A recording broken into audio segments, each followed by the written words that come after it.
दुनिया की top secret agency के पास एक ऐसा एआई प्रोग्राम है जो बहुत ही ज्यादा एडवांस्ड है। दुनिया की सुरक्षा को मजबूत रखने के लिए इसका सही हाथों में रहना बहुत ही जरूरी है। लेकिन क्या होगा अगर ये किसी आतंकवादी के हाथ लग जाए। कैलाश वाणी आपका स्वागत करता है। आज हम बात करने जा रहे हैं हार्ट ऑफ स्टोन की। आगे बढ़ने से पहले इस चैनल को सब्सक्राइब करना ना भूलें। इस मूवी में लीड रोल गैल गैडोट ने निभाया है, जो कि अपने वंडर वुमन के रोल के लिए पहले से ही फेमस हैं। और साथ ही साथ हमको आलिया भट्ट भी एक अहम रोल अदा करती हुई दिखेंगी, जिसकी निपुणता है दुनिया के टॉप सिस्टम्स को हैक करना। कहानी की शुरुआत में दिखाया गया है कि MI6 के एजेंट्स का ग्रुप, जिसमें की कहानी की लीड स्टोन है, गए हैं एक कैसीनो में, जहां उन्हें एक मुलेनी नामक माफिया लीडर से कुछ इन्फॉर्मेशन लेनी थी। स्टोन, जो कि संभालती थी हैकिंग डिपार्टमेंट, उसका काम था गैंग के बाकी मेंबर्स को अंदर का एक्सेस दिलाना। लेकिन किसी कारण उसको अंदर जाके 10 मीटर की रेंज से हैक करने की जरूरत पड़ रही थी। MI6 के बाकी मेंबर्स फील्ड एजेंट्स थे और उन्हें लगता था कि लड़ाई वगैरह स्टोन के बस की बात नहीं है। स्टोन अंदर जाके अपना काम शुरू कर देती है, लेकिन तभी उनकी टीम के एक कम्युनिकेशन को एक अनजान लड़की हैक कर लेती है। ये लड़की और कोई नहीं, आलिया भट्ट है, जिसका नाम यहाँ किया धवन बताया गया है। अब यहाँ इससे पहले MI6 के आदमी उस माफिया पर पहुंचते कसिनो में भगदड़ मच जाती है और मुलेनी वहाँ से भागने में कामयाब हो गया है। टीम के बाकी साथी मुलेनी का पीछा करने लगे हैं और स्टोन को वहीं छुपने का आदेश दिया गया था। अब यहाँ से कहानी एक ट्विस्ट लेती है एंड दिखाया गया है कि स्टोन एक डबल एजेंट है और एक चार्टर डिपार्टमेंट की फील्ड एजेंट भी। अपने साथी जैक से कम्युनिकेशन एस्टेब्लिश करने के साथ ही वो उस साइट को निकल जाती है जहाँ मुलेनी और MI6 की टीम ने पहुंचना था। वहाँ पे ऑलरेडी कई एजेंट्स पहले से तैनात थे, तो उन्हें भी एलिमिनेट करना बहुत जरूरी था ताकि स्टोन और उसकी टीम को कोई भी दिक्कत ना हो। हालांकि स्टोन की टीम इन सब बातों से अनजान थी, क्योंकि उन्हें स्टोन के बारे में कुछ पता ही नहीं था। स्टोन उन सबसे पहले वहां पहुंच के उन गुंडों का सफाया कर चुकी थी। वहीं हम देखते हैं कि उनकी टीम नीचे पहुंचने पर हैरान है कि इन आदमियों को किसने मारा है। इससे पहले कि वे लोग मुलेनी से कुछ जानकारी लेते, दिखाया गया है कि उसने साइनाइड खा लिया है और वो मर चुका है। अगले दिन MI6 के ऑफिस में उनका बॉस इस मिशन की नाकामयाबी से काफी नाखुश है। अगले सीन में हम देखते हैं कि MI6 की टीम को लगता है कि वो जो अनजान लड़की जिसने सिस्टम हैक किया था, वो चार्टर के लिए काम करती है, जो कि एक टॉप लेवल की सीक्रेट एजेंसी थी। हालांकि कुछ पुख्ता सबूत ना होने के कारण वे लोग इस बात को खारिज कर देते हैं। असल में चार्टर की एजेंट तो स्टोन थी, जिसका असल नाम रेचल था।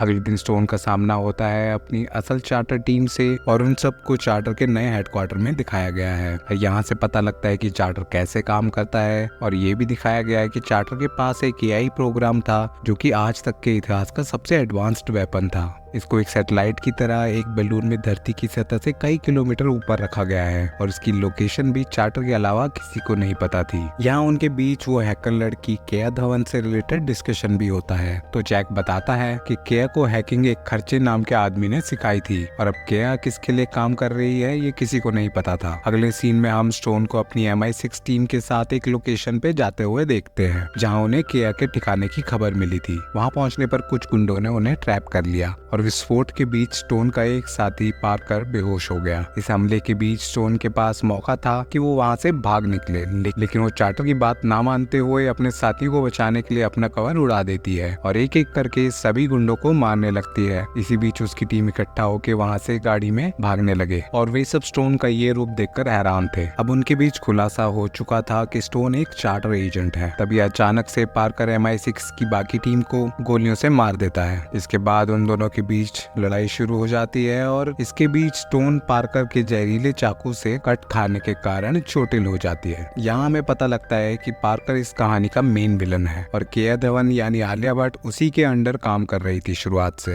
यहाँ तक कि मुलेनी को साइनाइड का जहर देने वाला और कोई नहीं पार्कर ही था। पार्कर चार्टर को तबाह करना चाहता था, जिसके लिए वो हार्ट को हासिल करना चाहता था, जो कि चार्टर का मेन AI प्रोग्राम है। इसके बाद पार्कर एक इंजेक्शन के जरिए स्टोन के शरीर में एक ट्रैकर डाल देता है और अगले सीन में हम देखते हैं कि स्टोन होश में आ रही है और वो चार्टर के मेंबर्स के बीच है। यहाँ किंग यानी चार्टर की लीडर को जैक बताता है कि उनके बेस को हैक कर लिया गया है और ये सब पार्कर ने ही किया है उस ट्रैकर की मदद से। इससे पहले कि उनका पूरा सिस्टम हैक हो जाता, स्टोन उस ट्रैकर को अपने शरीर में से निकाल के डिस्ट्रॉय कर देती है। स्टोन के कारण चार्टर और खतरे में ना आ जाए, इसलिए किंग उसे सस्पेंड करके उसे कुछ दिन घर बैठने को कहती है। अगले सीन में हम देखते हैं चार्टर के अलग अलग किंग किंग्स, जो कि अपने अपने डिपार्टमेंट के हेड हैं, एक मीटिंग में पार्कर के पास्ट को डिस्कस करते हैं और बताया जाता है कि पार्कर पहले उन्हीं के लिए काम करता था, लेकिन एक हमले के दौरान उन्हीं के संगठन ने अपने एजेंट्स को मरवा दिया था। पार्कर की किस्मत अच्छी थी और वो बच गया, लेकिन अब वो वापस आया है बदला लेने के लिए। इसी बीच दिखाया गया है कि क्या को ये बिल्कुल पसंद नहीं था कि पार्कर अपनी मनमानी के लिए निर्दोषों को मार रहा है। चार्टर से बाहर निकाल देने के बावजूद स्टोन किया की लोकेशन जानने का ट्राई करती रहती है और एक सोर्स की मदद से उसे पता चलता है कि केया अफ्रीका में है, जो कि हर्ट की लोकेशन के पास है। अगले सीन में हम देखते हैं कि केया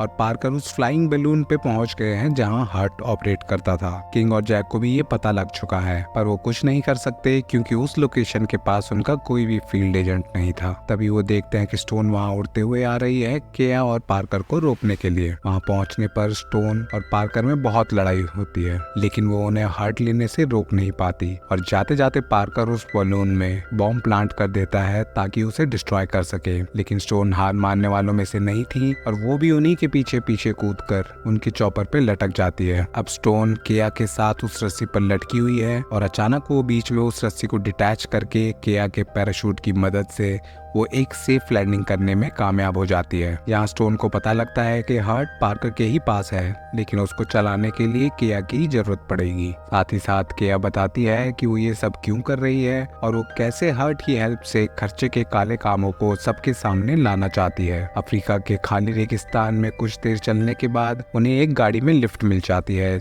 जो कि पार्कर के गुंडों द्वारा ही भेजी गई थी। गाड़ी में बैठते वक्त स्टोन ने केया पर एक ट्रैकर लगा दिया था और थोड़ा आगे चलने पर पार्कर के गुंडे उन पे गोलियों की बरसात कर देते हैं। इस कारण स्टोन केया को वहीं छोड़ देती है और जैसे तैसे अपनी जान बचा के वहाँ से निकल जाती है। अब जैसा कि पार्कर के हाथ हर्ट लग चुका है, वो आइसलैंड की एक जगह पे अपने ऑफिस में एक सुपर कंप्यूटर के जरिए हर्ट को एक्टिवेट करने लगता है। स्टोन भी अब उस लोकेशन की तरफ एक बाइक से आ रही है जहां पार्कर ने अपना बेस बनाया था। पार्कर अब अपना बदला लेने के लिए एक एक करके सारे किंग्स को मरवाने लगता है। हालांकि केया उसे रोकने की कोशिश जरूर करती है, लेकिन पार्कर अब नहीं रुकने वाला था और जहां पे स्टोन की टीम काम कर रही थी वहां का ऑक्सीजन सप्लाई भी बंद कर देता है। जमीन की सतह से नीचे होने के कारण अब उनके पास सिर्फ 1 घंटे का ऑक्सीजन सप्लाई बचा था। वहां से बाहर जाने के सारे रास्ते पार्कर ने हर्ट की मदद से बंद करवा दिए थे। इसी बीच केया चुपके से जाके स्टोन को कॉल कर देती है और उसे बताती है कि ये सब पार्कर करवा रहा है और स्टोन भी गलत लोकेशन की तरफ ही जा रही है। ये सब उसी के ट्रैप का हिस्सा है। हालांकि स्टोन का मन तो नहीं था कि केया पे भरोसा करा जाए, लेकिन फिर भी वो रुक जाती है और चार्टर की दूसरी टीम को भी वहां जाने से मना करती है। इससे पहले चार्टर की टीम बाहर निकलती वहां एक बड़ा विस्फोट होता है और सब मारे जाते हैं। अब स्टोन वहां से पार्कर की असली लोकेशन की ओर निकल जाती है और वहां उसका पीछा करने के लिए एक पार्कर का गुंडा भी आ जाता है। वो उसे टाइम से ठिकाने लगा के आखिरकार वहां पहुंच ही जाती है। अब वहां पहुंचकर उसका सबसे पहले काम था चुपके से अंदर घुसना और इन सभी कामों में केया उसकी हेल्प कर रही थी। अंदर पहुंचने पर स्टोन और पार्कर के बीच बहुत देर तक लड़ाई होती है और अंत में केया स्टोन को बंदूक पकड़ा देती है और वो पार्कर को मारने में कामयाब हो जाते हैं। वहाँ चार्टर के ऑफिस में ऑक्सीजन खत्म हो ही गई थी कि समय रहते स्टोन और केया उन्हें बचा लेते हैं। कहानी के अंत में दिखाया गया है कि केया जेल में है और स्टोन उसके पास आके उसे जोकर का कार्ड देती है। इसका मतलब ये था कि स्टोन के पास एक नई टीम है जिसमें केया को हैकिंग का काम दे दिया गया है और इसी के साथ इस कहानी का अंत हो जाता है। धन्यवाद।